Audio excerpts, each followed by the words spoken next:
beings? Well, in Brazil we have a lot of those kind of tales. So today I'm going to talk about the Brazilian folklore. First, I'm going to talk about what's folklore in general. Then I'm going to talk about the Brazilian folklore, and then the main characters. So what's folklore?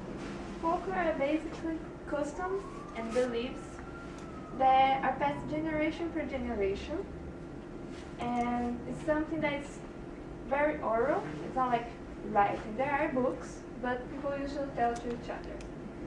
It's usually based on facts, like history facts, but with a supernatural being.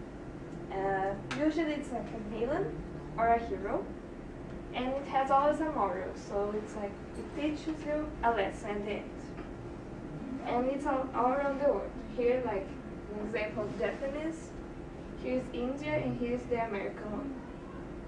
What's that? So I'm going to talk about the folklore in Brazil.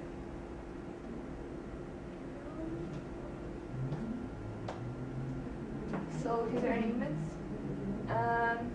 Brazil was habited by a lot of tribes in the past, and these tribes, they had a lot of tales that they used to tell each other, and it passed generation per generation. And as South America was colonized, these tales started to be influenced by European, African, and Portuguese tales too. Since through the ages, to the years, started to be in the tales too.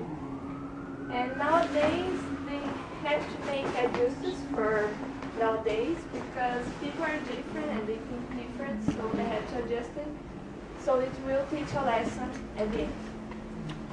Many people in Brazil believe in these histories. It's not as common like nowadays, but years ago people used to tell to each other.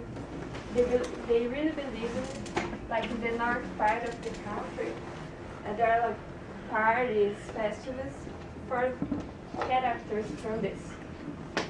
There are like a lot of stories that people tell that they have seen some of the characters, they believe that they are real. So now I'm going to talk about the characters. The first one is Curupira. It's a boy with flaming hair, and he has green teeth. He basically guards the forest, so he has nothing against people that are hunting for food, but when he's hunting for pleasure, he plays tricks to try to confuse the person, so they will get lost in the forest forever. The second one is Saci Pererê. He's a black boy.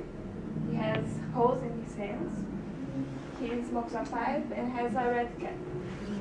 This red cap gives him powers, so he can disappear and appear where he wants. He's known for like a prankster in Brazil, because he loves to play pranks on people. And he's one of the most famous there, especially because there's a really famous TV show that he's one of the characters, so he's really known there. The third one is a headless mole. And this one is like a ghost of a woman that is being punished for her sins by God. So she has to go to the town like headless mole from Thursday sundown to Friday sunrise. The fourth one is Cuca. She's an old woman in the form of a crocodile, and she basically never sleeps. She sleeps like once every 7 years, and she kidnaps little kids. So parents used to tell these histories for the kids to go to sleep, because if they wouldn't sleep, she would come and get them. And it's really famous because of the TV show too. She's there.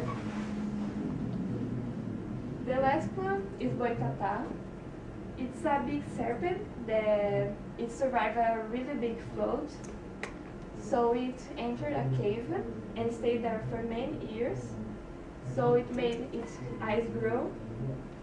So now it came out of the cave, and it's almost blind by day, But by night it sees everything, so it goes to the forest looking for food. It doesn't matter if it's a person or if it's an animal. So I told you about the what's folklore, the Brazilian folklore, and the main characters. So you better sleep tonight or Cuca will come get you.